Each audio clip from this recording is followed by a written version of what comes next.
সম্পর্ক শব্দটার মধ্যে একটা নিজস্ব ফিলিং আছে, একটা একান্ত আপন ফিলিং আছে, কিন্তু এই সম্পর্ক শব্দটার সঙ্গে যখন পর শব্দটা জুড়ে যায় তখন আর আপন বলে কি থাকতে পারে।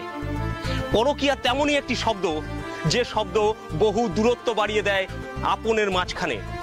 পরকীয়ার পেছনে দল বেঁধে ছুটে আসে ছয় রিপু, সম্পর্কে তৈরি করে প্রতিহিংসা। প্রতিহিংসা তখন আর হয় না প্রতিরোধ, জীবন তখন মৃত্যু দিয়ে নেয় প্রতিশোধ। আজ আপনাদের দেখাবো এমনই একটি ঘটনা যেখানে প্রতিশোধের আগুনে পুড়ে ঘটিয়েছিল ভয়ঙ্কর হত্যাকাণ্ড।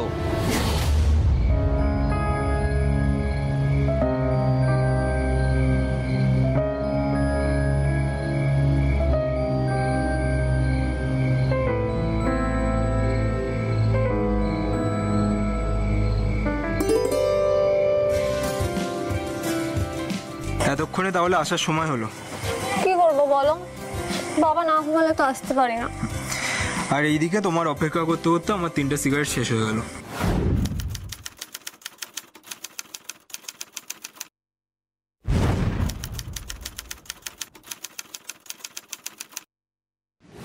কি তোমার না বারণ করেছি ওসব খেতে? আরে সেরকম ব্যাপার না, আজকাল একটু কমই খাচ্ছি, শুধুমাত্র তুমি নিষেধ করেছো বলে। Good boy, I love you Arindam. আচ্ছা, আজ কিন্তু বেশিক্ষণ থাকতে পারবো না। এই মাত্র তো এলাম, এখনই এত যাই যাই করছো কেন? এই মাত্র তো তুমি এলে, আমি তো এসেছি অনেকক্ষণ আগে। এবার নামতে হবে। কেন? এখন না নামলে কি বৌদি সন্দেহ করবে? তুমি তো জানো রিয়া, পরমা আমাকে সন্দেহ করে না। তাহলে একটুখানি আদর না করে চলে যাচ্ছ কেন? পরমার না এখন অ্যাডভান্স স্টেজ, ডাক্তার সবসময় ওর কাছাকাছি থাকতে বলেছে। আর একটুখানি থাকো, একটু ভালোবাসো, আমরা তো এইটুকুই সময় পাই বলো। আচ্ছা ঠিক আছে, এক মিনিট। এই চুপ, পরমা কল করেছো। হ্যালো, হ্যাঁ শোনা, এই তো ছাদে একটু সিগারেট খাচ্ছিলাম। হ্যাঁ এক্ষুনি আসছি, তুমি চিন্তা করো না, আসছি। হ্যাঁ পরমা না ডাকছে, যেতে হবে। হ্যাঁ যাও, আমি আটকেছি নাকি তোমার?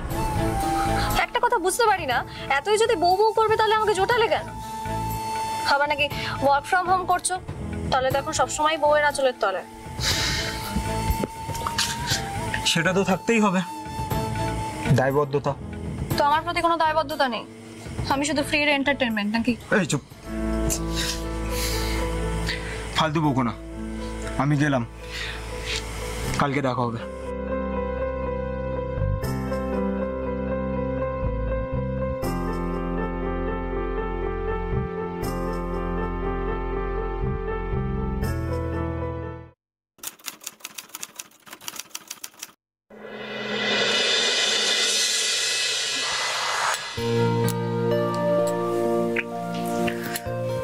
কি গো, তুমি এখনো ঘুমাওনি?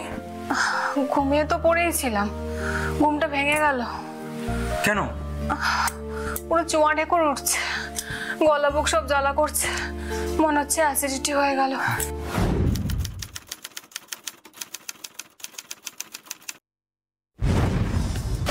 সন্ধ্যাবেলা যখন চুরমুর খাচ্ছিলে তখনই বুঝেছি জম্বল হতে পারে। তো কি করব, তুমি তো ওই ঘরে কাজ করছিলে, ফুচকালা যাচ্ছিল, আনিয়ে নিলাম। তা কে এনে দিল তোমার চুরমুর? কে আবার?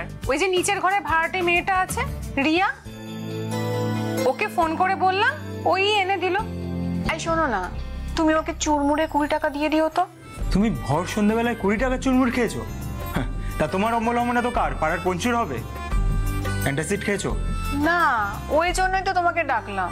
অ্যান্টাসিড গুলো ওই ড্রয়িং রুমে রয়েছে, আনতে গেলাম, বিছানা থেকে নামতেই না মাথাটা পুরো চক্কর দিয়ে উঠলো। আর রিস্ক নিলাম না, আমাকে একটু এনে দেবে? হ্যাঁ আনছি।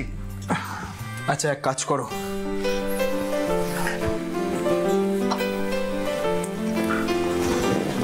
তুমি না একটু জল খাও, জল খেলে অ্যাসিডিটি কমে।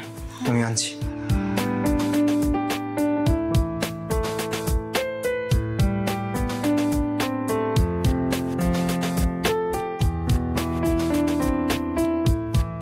এটা সিট।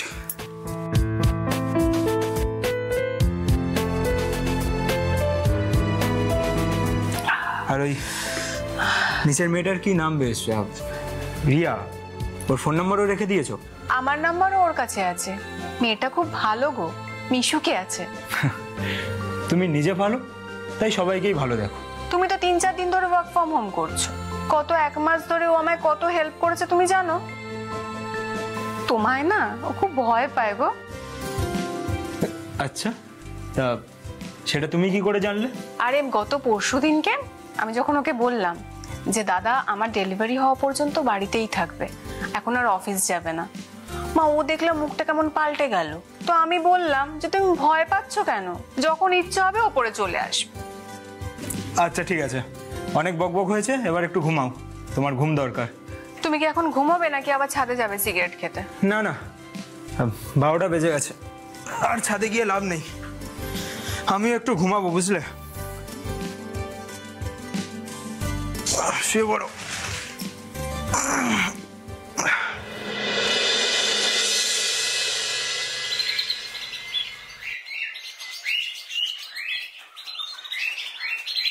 আরে অরিন্দম জি। আরে বিকাশ কাকু, বাজার থেকে ফিরছেন নাকি? হ্যাঁ হ্যাঁ, তা তুমি? আমি একটু খাবার কিনতে যাচ্ছি। আসলে হয়েছেটা কি, আগের সপ্তাহ অবধি আমি পরমাকে রান্নাঘরে ঢুকতে দিচ্ছিলাম, এখন আর দিচ্ছি না। হ্যাঁ, এটা কিন্তু ভালো করেছো।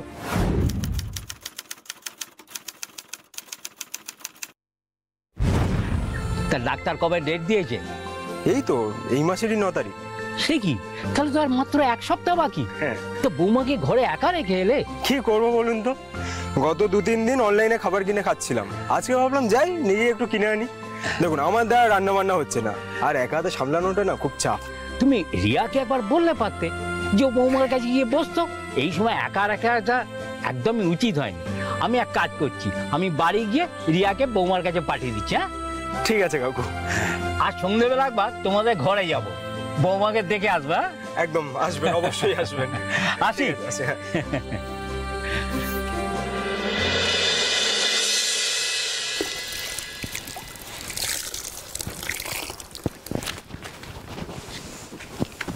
কি ব্যাপার, তুমি এখানে? হ্যালো ম্যাডাম, আপনার সাথে কথা বলছি, শুনতে পাচ্ছেন না? কান আছে, শুনতে পাচ্ছি। হ্যাঁ, তাই এখানে কি করছো? আমরা তো এখানেই থাকি, তুমি আজ নতুন জানলে বুঝি? আরে না, সেটা না, রাস্তায় কাকুর সাথে দেখা হয়েছিল। কাকু তো বললো যে তোমাকে পরমার কাছে পাঠাবে, তাই জিজ্ঞাসা করলাম। কেন, আমি কি তোমার বউয়ের বিনা পয়সা জি নাকি? এটা কি ধরনের কথা রিয়া? কাকু আমাকে বলেছিল, তাই ভাবলাম তুমি হয়তো আমাদের ঘরে। গিয়েছিলাম, চলে এসেছি। কেন চলে এলে কেন? এত তাড়া তোমার? আমার জন্য একটু থাকতে পারলে না? আমি তো তোমাদের পরের লোক, তাই চলে এলাম। মানে? মানে মানে তোমাদের অনেক আপন লোক চলে এসেছে গো, তাই আর এই পরের লোকের দরকার পড়ছে না। দেখো, এত ঘুরিয়ে ফিরিয়ে কথা না বলে কি হয়েছে সেটা বল পরিষ্কার করে। এই রিয়া, কি হলো, কাঁদছো কেন? আরে কি হয়েছে বলো না। বাবা বলে গেছিলাম তোমার বউয়ের কাছে, টুকটাক কথা হচ্ছিল, তখনই তোমার শাশুড়ি আর শালি এলো। আমার শুনিয়ে শুনিয়ে বলে বড়মার নিজের লোকেরা চলে এসেছে, তাই আর পরের লোকের দরকার নেই। ঠিক আছে, আমি দেখছি। ওপরে গিয়ে সব বলার কোনো দরকার নেই।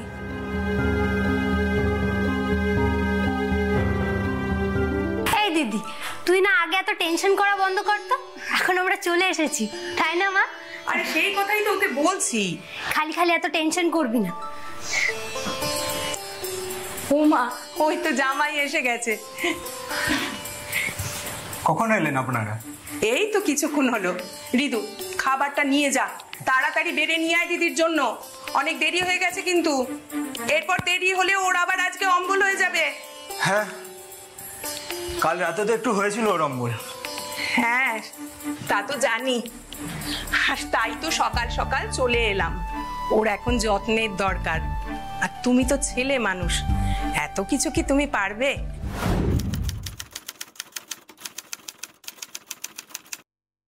এটা ঠিকই বলেছেন, এখন সত্যি ওর একটু যত্ন দরকার।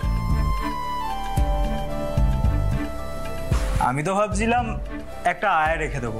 না না না, ওসব পরের মেয়ে দিয়ে কাজ হবে না বাপু। এই সময় ওর নিজের লোকের দরকার। হ্যাঁ সেটা তো ঠিক। আচ্ছা বাই দ্য ওয়ে, ওই নিচে যে মেয়েটা রিয়া, ওকে কি কিছু বলেছেন আপনারা? আমরা এলাম যখন একটা মেয়ে এখানে বসেছিল, কই আমরা তো তাকে কিছু বলিনি। আসলে কি বলো তো, মাটা তো বুঝে শুনে কথা বলতে পারে না, ওর সামনেই বলে ফেলেছে। পরের লোকের দ্বারা এত যত্ন হয় না, যত্ন করতে না নিজের লোকই লাগে। ও মাতা, আমি ভুল কি বলেছি? এতে রাগ করার কি হলো? ও মা, তোমায় আবার নালিশ করেছে নাকি?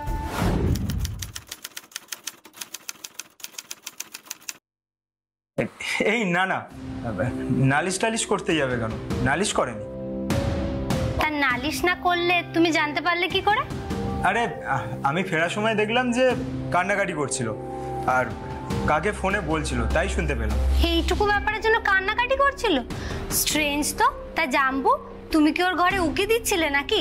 আর তা কেন হতে যাবে কি, আমি ফেরার সময় দেখলাম ওই যে ফাঁকা জায়গাটা আছে, ওখানে দাঁড়িয়ে কান্নাকাটি করছে। বাবা, তা দেখতে পাচ্ছিস কাকে ঘর ভাড়া দিয়েছিস? সে তো খুব ভালো করেই জানতো যে জাম্বু গেছে খাবার আনতে, এখনই ফিরবে। তাই জন্য ঘরের ভেতর না কেঁদে ঘরের বাইরে কান্নাকাটি করছিল, যাতে ওকে দেখে জাম্বু জিজ্ঞেস করে আর আমাদের নামে নালিশ করে। ধন্য শালি সাহেবা, ধন্য তুমি। তোমার একটু পায়ের ধুলো দিও, আমি তাবিজ বানিয়ে পড়বো। না জাম্বু, একদমই আর কি নয়। এসব মেয়েদের থেকে না একটু সাবধানে থেকো। বেশি লাই দিলে এরা মাথায় চড়ে বসবে না, মাথায় চিবিয়ে খাবে।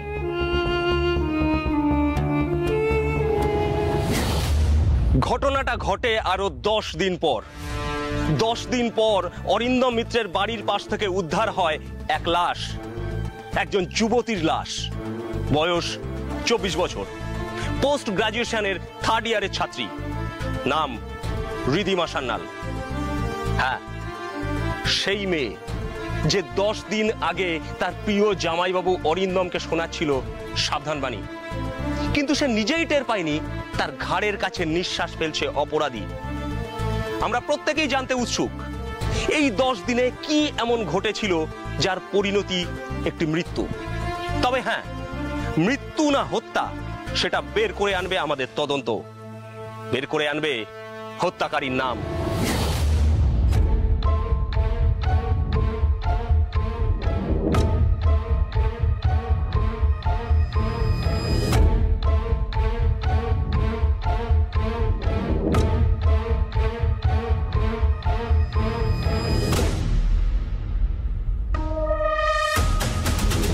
আমার কিন্তু মন কিছুতেই বলছে না এটা কোনো সাধারণ মৃত্যু। আমারও মন বলছে না, কিন্তু তুমিও জানো আমিও জানি আইন কিন্তু মনের কথা শোনে না, আইন বোঝে শুধু প্রমাণ। ভিকটিমের দিদি, ভিকটিমের মা, ভিকটিমের জামাইবাবু সবাই কিন্তু আমার সাসপেক্ট লিস্টে আছে স্যার। গুড। তবে আমার মনে হয় রেণুকা, তুমি সাসপেক্ট লিস্টে আরো দুটো নাম জুড়ে নাও, অরিন্দম মিত্রের ভাড়াটে বিকাশ হাজরা আর তার মেয়ে রিয়া হাজরা। Right sir. চলো এবার আসল জায়গায় যাওয়া যাক। ছাত্তা তো? ইয়েস, ওটাই তো আসল ক্রাইম সিন, ওখানেই তো ক্রাইমটা হয়েছে। বডিটা শুধু এখানে এসে পড়েছে।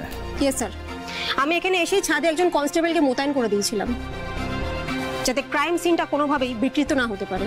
গুড, চলো। রঘু, বডি অ্যাম্বুলেন্সে তোলাও। Okay sir.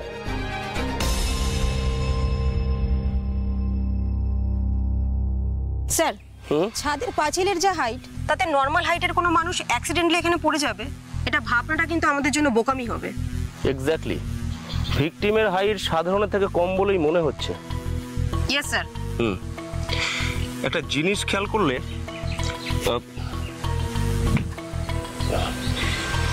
ধরলাম ভিকটিম নিজে থেকে পড়ে গেল বা অ্যাক্সিডেন্টলি পড়ে গেল,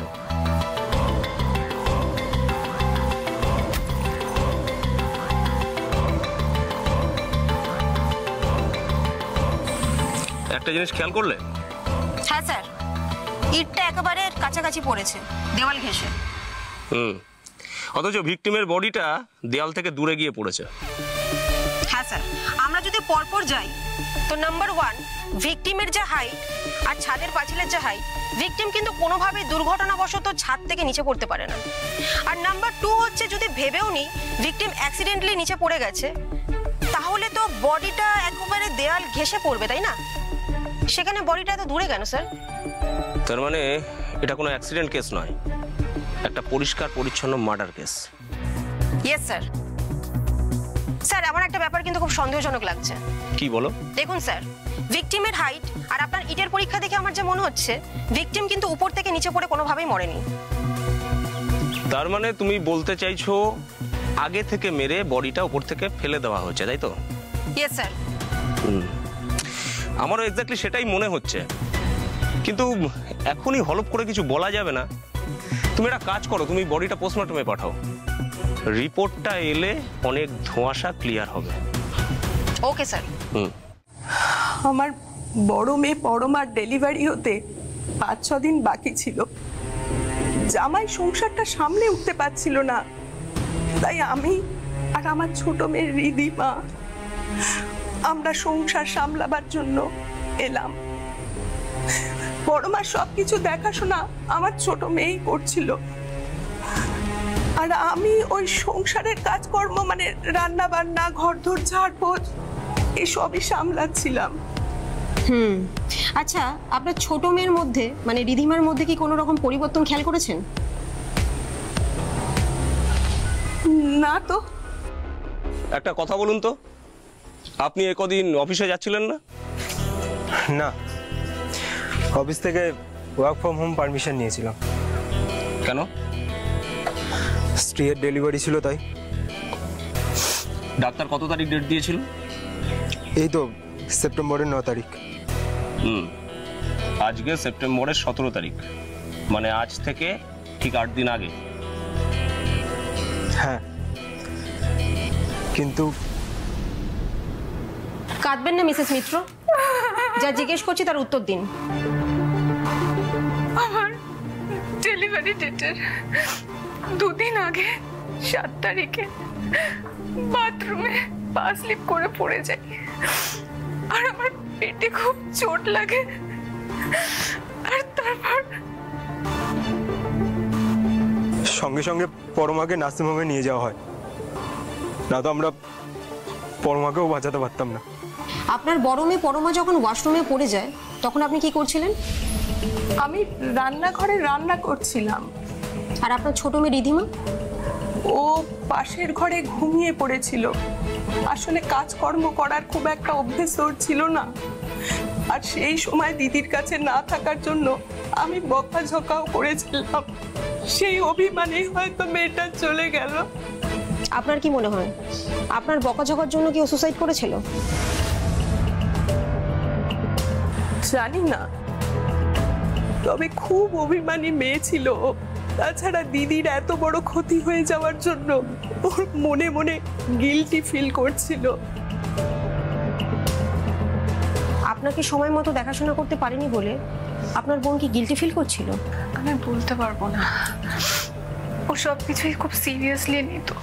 আমি নার্সিংহোম থেকে ফেরার পর ওকে বুঝিয়েও ছিলাম, এটা বাচ্চা মেয়ে, ঘুম পেয়েছে, ঘুমিয়ে পড়েছে, এটা দোষের তো কিছু নেই। একটা কথা বলুন তো, আপনি নার্সিংহোম থেকে কবে ফিরেছেন?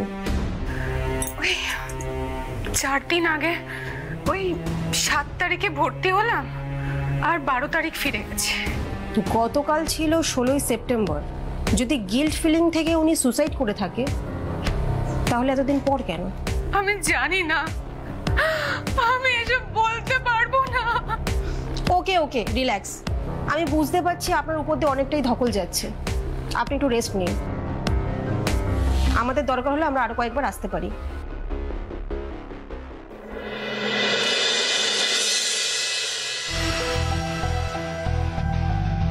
স্যার, এই কয়েকটা দিন এই ফ্যামিলির উপর অনেক কিছু বয়ে গেল। অনেক কিছুই বয়ে গেছে, যার কিছু কিছু আমরা জানতে পেরেছি, আবার অনেক কিছুই আমরা জানতে পারিনি। আপনার কি মনে হয় স্যার, ওরা অনেক কিছু আমাদের কাছ থেকে লুকিয়ে গেছে? আমার মনে হয় রেণুকা ওরাও অনেক কিছু জানে না, সেই জন্য আমাদের জানাতে পারেনি। আবার হতে পারে ওরা অনেক কিছুই জানে কিন্তু আমাদের জানাতে চায়নি। কিন্তু স্যার একটা ব্যাপার আমার খুব খাপছাড়া লাগছে। এখানে এরা সবাই স্বীকার করে নিয়েছে যে রিধিমা নাকি সুসাইড করেছে, অথচ যেখানে আমাদের মনে হচ্ছে এটা কোনো সুসাইড নয়, এটা একটা মার্ডার। ওখানেই তো আসল প্যাঁচ রেণুকা। দেখো, রিধিমা যদি অভিমানে সুইসাইড করে তাহলে অনেক গল্প ধামাচাপা হয়ে থেকে যাবে। আর এটা কেসটা যদি প্রমাণ হয় এটা মার্ডার, তাহলেই কে, কোথায়, কবে, কখন এই প্রশ্নগুলো অনেক না বলা গল্পটাকে টেনে বের করে আনবে।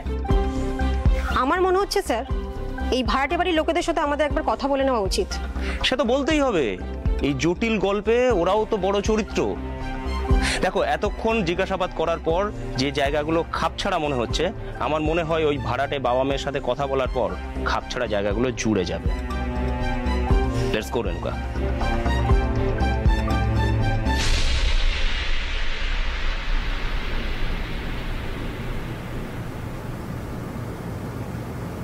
বিকাশ বাবু, আপনার সঙ্গে এবং আপনার মেয়ের সঙ্গে আমাদের কিছু কথা আছে, কিন্তু আপনার মেয়েকে তো দেখছি না। রিয়া ওর ঘরে আছে। আচ্ছা, আমি ডাকছি। পরে ডাকবেন, আগে আপনার সাথে একটু কথা বলে নিই। নিশ্চয়ই। আপনার সঙ্গে অরিন্দম মিত্রের ফ্যামিলির সম্পর্ক কেমন? সম্পর্ক তো স্বাভাবিক, ওরা বাড়িওয়ালা, আমরা ভাড়াটে। সেটা তো ঠিকানা হিসাবে, এমনিতে সম্পর্ক কেমন? ওই রাস্তায় দেখা হলে কথাবার্তা হয়, আলাপ আলোচনা হয়, এই আর কি। আর যাতায়াত?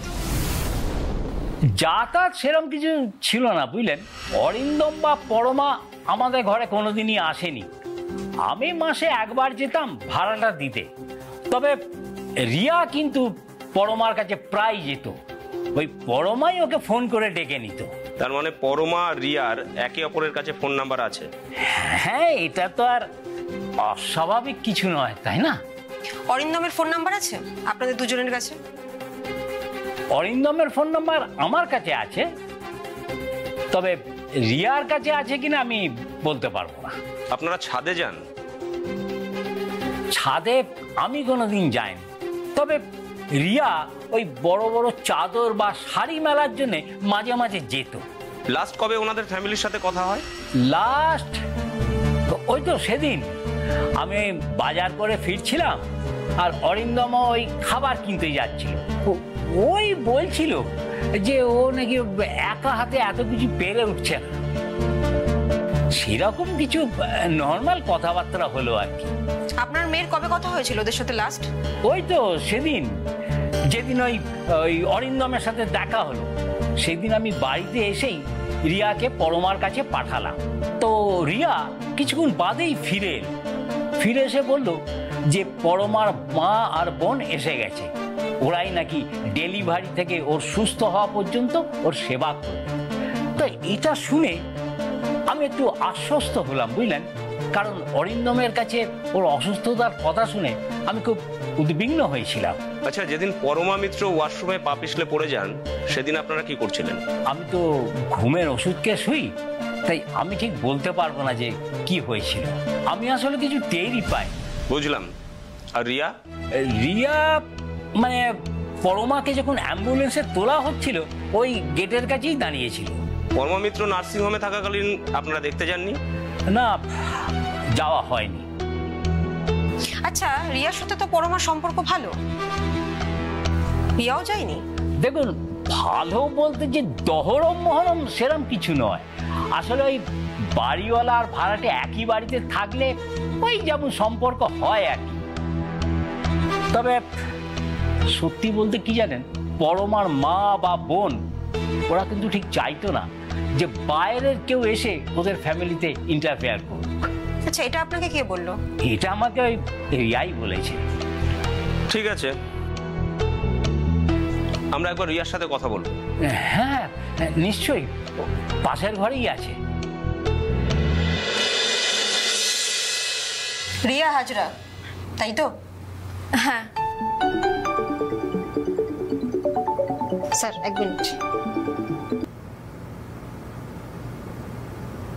আপনার বাবার কাছে শুনলাম পরমার মা আর বোন নাকি আপনাকে অপমান করে বাড়ি থেকে তাড়িয়ে দিয়েছিলেন, কেন? বাবার কাছ থেকে শুনলেন এটা? হ্যাঁ। হতেই পারে না, বাবা এই কথা বলতে পারে না, আর যদি বলেও থাকে তো ভুল বলেছে। বেশ, তাহলে আপনি ঠিকটা বলুন। আরে এটা সেরকম বলার মতো কোনো বিষয় নয়। কোনটা বলার মতো বিষয় কোনটা বিষয় নয় সেটা আমরা ঠিক করব, আপনি বলে যাবেন। বৌদির মা প্রথম দিন এসেই বলেছিলেন বাইরের লোকের হাতে যত্নার্থী কম হয়, নিজের লোকই বেশি ভালো যত্ন নিতে পারে। ব্যাস এইটুকুই। আপনার বাবা বললো আপনি নাকি কথাটায় রিয়াক্ট করেছেন? একটু খারাপ লেগেছিল, কারণ সেই সময় ঘরে একমাত্র আমি বাইরের লোক ছিলাম। একটু খারাপ কেন বলছেন? বলুন এতটা খারাপ লেগেছিল যে পরমার বোনের উপর প্রতিশোধ নিলেন। মানে কি কি কি বলতে চাইছেন আপনারা? কেন এই ধরনের কথা বলছেন? কিসের ভিত্তিতে বলছেন?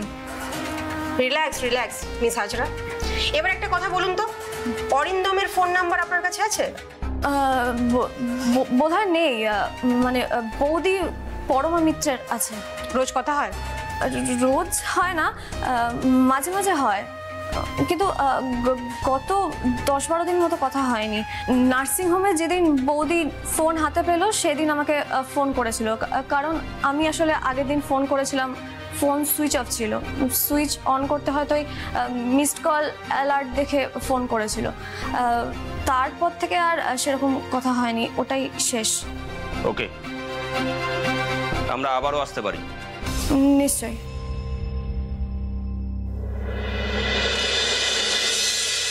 স্যার, এই কেসে আর কে জড়িত আছে সেটা তো আমি জানি না, তবে রিয়া হাজরা জড়িত আছে এটা কিন্তু আমি 100% শিওর।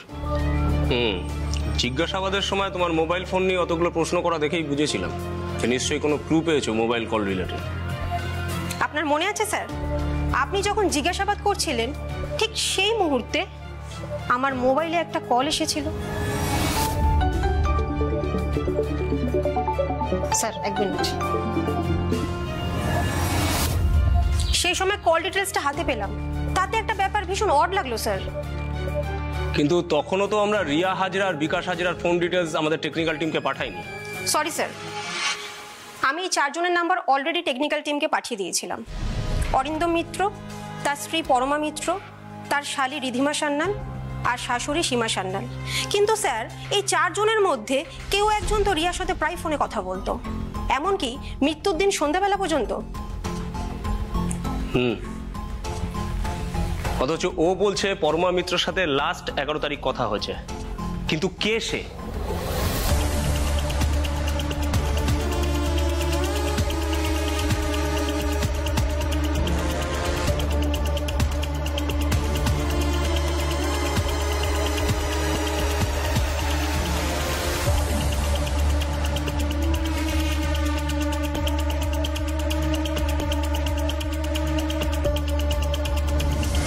তার মানে রিয়া হাজরা মিথ্যা কথা বলছে। মানুষ তখনই মিথ্যা কথা বলে যখনই সে কোনো পাপ কাজে জড়ায়। শুধু কল নয় স্যার, রিয়া তাকে কিন্তু অনেকগুলো ভিডিও পাঠিয়েছিল যেগুলো অলরেডি ডিলিটেড। আমাদের সাইবার টিম চেষ্টা করছে সেগুলো উদ্ধার করার। তাহলে সাইবার টিম তাদের কাজ করতে থাকুক আর আমরা আমাদের কাজ শুরু করে দিই।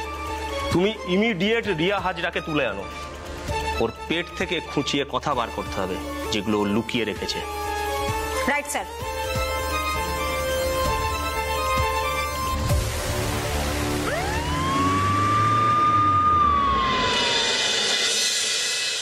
অর্ধ সত্যি কিন্তু মিথ্যার থেকেও ভয়ঙ্কর, আর তুই অর্ধ সত্যি বলে মিথ্যার থেকেও ভয়ঙ্কর কাজ করেছিস।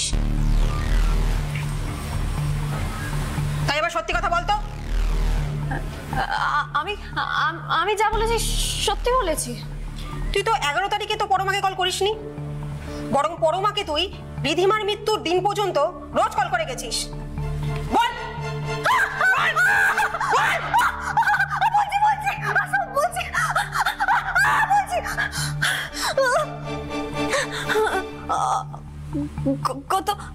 গত 5 মাস ধরে আমার সাথে অরিন্দমের সম্পর্ক আছে।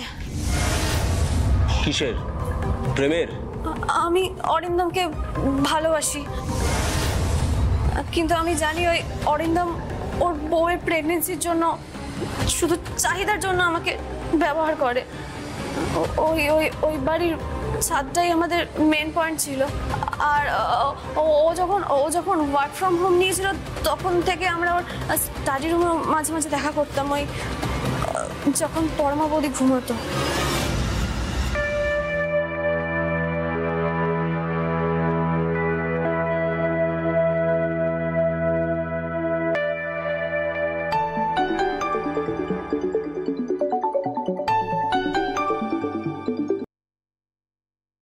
রিয়া, তুমি কোথায় গো? আমি আমি এই তো ঘরে। হ্যাঁ শোনো না, বাড়ির সামনে দিয়ে না ফুচকাওয়ালা যাচ্ছে, আমাকে একটু চুমুর এনে দেবে? খুব খেতে ইচ্ছা করছে। হ্যাঁ বৌদি, দিচ্ছি, দাঁড়াও। না না, বেশি না, 20 টাকার এনো, একটু নিজের থেকে নিয়ে এসো, আমি তোমাকে পরে দিয়ে দিচ্ছি। আরে ওসব তুমি ভেবো না, আমি নিয়ে আসছি। কি হলো, কোথায় যাচ্ছ? তোমার বউয়ের জন্য চুরমুর আনতে।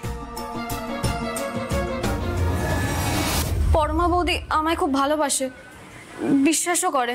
আর তুই পিঠ পিছে সেই বিশ্বাস ভেঙে টুকরো করিস। আমি অরিন্দমকে ভালোবাসি স্যার।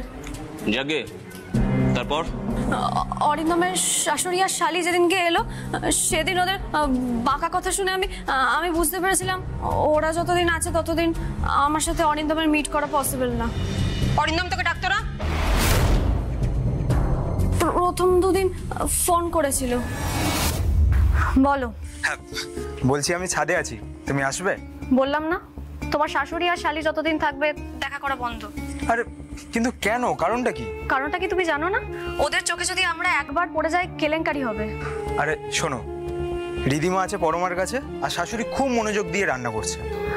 না না, তবুও আমার ভয় করছে। দুদিন ফোন করার পর অরিন্দম আর আমাকে ফোন করেনি। আমি ভেবেছিলাম আমার কথাটাও বুঝেছে, যতদিন ওরা আছে আমরা দেখা করব না। কিন্তু ব্যাপারটা সেটা নয়, ব্যাপারটা অন্য।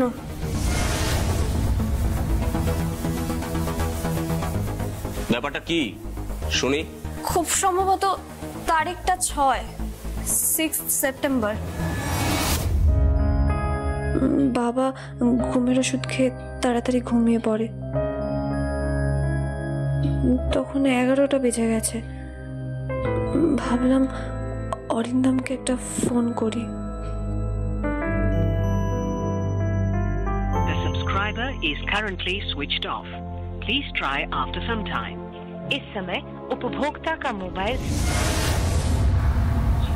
Switch off. সবে তো 11টা বাজলো, ঘুমিয়ে পড়লো। 12টার আগে তো মশাই ঘুমান না। দেখি তো।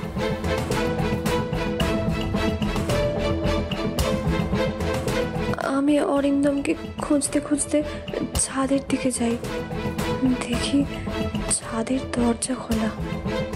ভাবলাম এসেই যখন পড়েছি ছাদটা একবার ঘুরে যাই।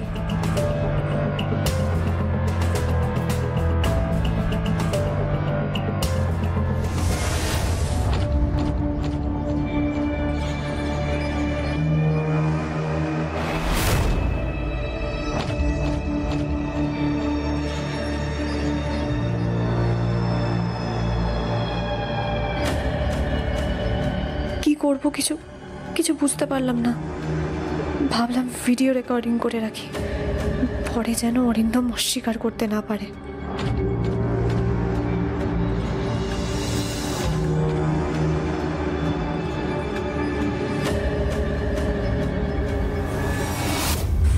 তারপর আমি জানি না কি কারণে, কেন, কোন শাস্তির আশায় আমি ওই ভিডিওটা পরমা বৌদিকে পাঠিয়ে দিলাম। পরের দিন পরমা বৌদি ভিডিওটা দেখে আমাকে ফোন করলো, জিজ্ঞাসা করছিল যে ভিডিওটা আমি তুলেছি নাকি কেউ পাঠিয়েছে। আমি বললাম আমি তুলেছি। শুনে কি বললো পরমা? বললো আমি নিজের চোখে দেখলে তবেই বিশ্বাস করব, তোমার পাঠানো ভিডিওতে আমি বিশ্বাস করছি না। বাহ, নিজের কীর্তিগুলো লুকিয়ে গেলি, অন্যের ভিডিও তুলে নিজের প্রেমিকের বউকে পাঠিয়ে দিলি। আমি তো পরকিয়া করেছি, ও তো আপন ছিল। আপন মানুষের পরের মতো পরকিয়া করে কি করে? বাহ, বেশ গুছিয়ে কথা বলিস তো তুই। ওরা যখন আবার ছাদে মিট করলো তুই কি করলি, জানালি পরমাকে? হ্যাঁ। তুই কি করে জানলি? আবার গেছিলি সিঁড়ি বেয়ে? না, অরিন্দম যখন ছাদে আমার সাথে মিট করতো তখন ও ছাদের সামনের লাইটটা অফ করে দিত। রিদিমার সাথেও সেম করেছিল। আর ছাদের লাইটটা নিচ থেকে দেখা যেত। ছাদের লাইটটা যখন নিভে গেল তখন আমি পরমা বৌদিকে ফোন করে দিয়েছিলাম।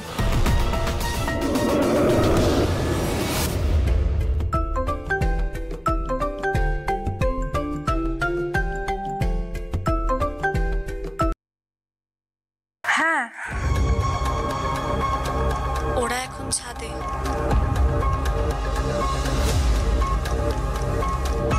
আচ্ছা,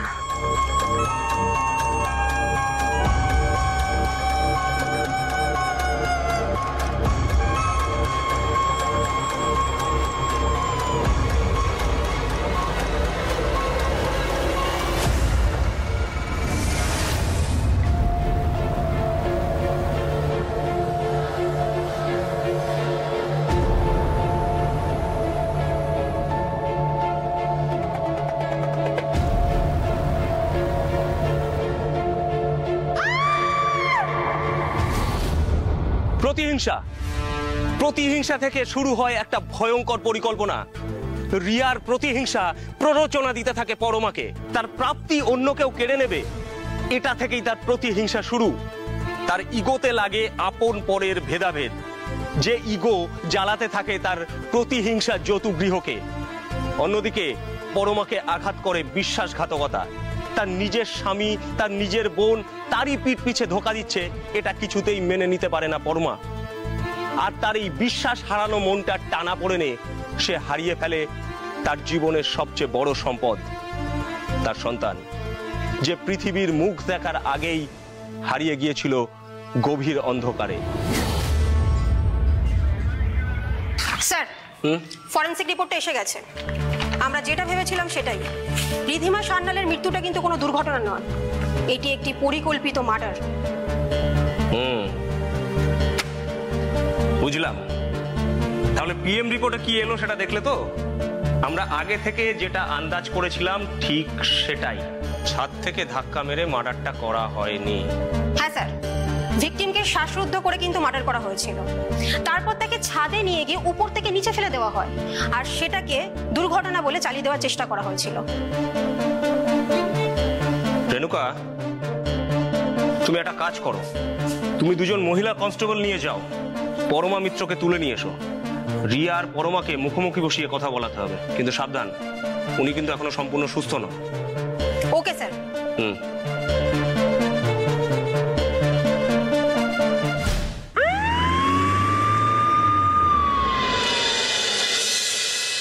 কিছুটা ঘটনা আমরা রিয়ার কাছ থেকে শুনেছি, বাকিটা পরমার মুখ থেকে শোনা যাক। বলুন। আমার বেঁচে থাকার আর কোনো ইচ্ছেই নেই। আমার যদি ফাঁসিও হয়ে যায় না, আমার তাতে কিচ্ছু যায় আসে না। শুধু মনে না একটাই ক্ষেত থাকবে। সেটা কি? একটা বিশ্বাসঘাতককে তো মারতে পেরেছি, আরেকজনকে আমি মারতে পারলাম না। তার শাস্তি তাকে তার জীবন দেবে। এবার আপনি বলুন তো, নার্সিং হোমে বসে যখন ঘটনাটা রিয়ার মাধ্যমে পেলেন, তারপর কি হলো? তারপর রিয়াকে আমি বললাম যে আমি যতদিন না ফিরছি ততদিন তো ওদের অবাধ স্বাধীনতা, তাই ওরা কি কি কুকীর্তি করে তার প্রত্যেকটার আমার খবর চাই। রিয়া খবর পাঠালো।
নার্সিংহোম থেকে ফেরার পর ওদের সম্পর্ক একই রকম ভাবে চলতে থাকলো।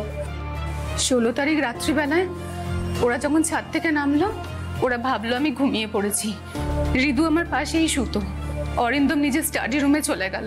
তারপর আমার বোন আমার পাশে এসে শুলো। আমি 15 মিনিট দিয়েছিলাম ওকে ঘুমোতে দেওয়ার জন্য, আর তারপর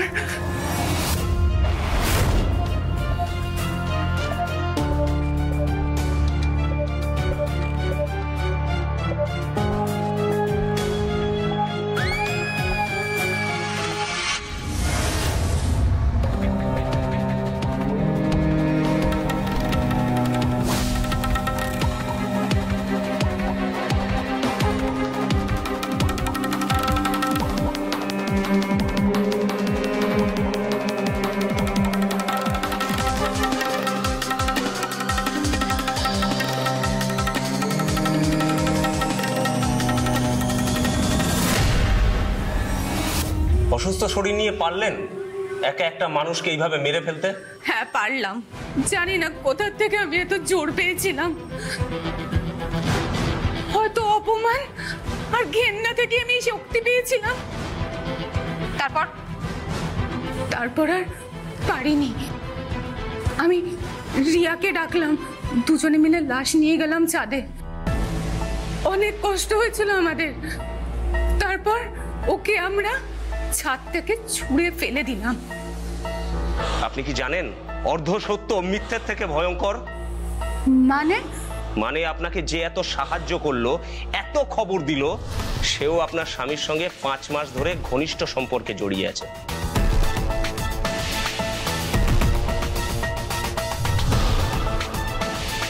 কি বলছেন আপনারা? কি এই যে আপনার পাশে যে বসে আছে রিয়া হাজরা,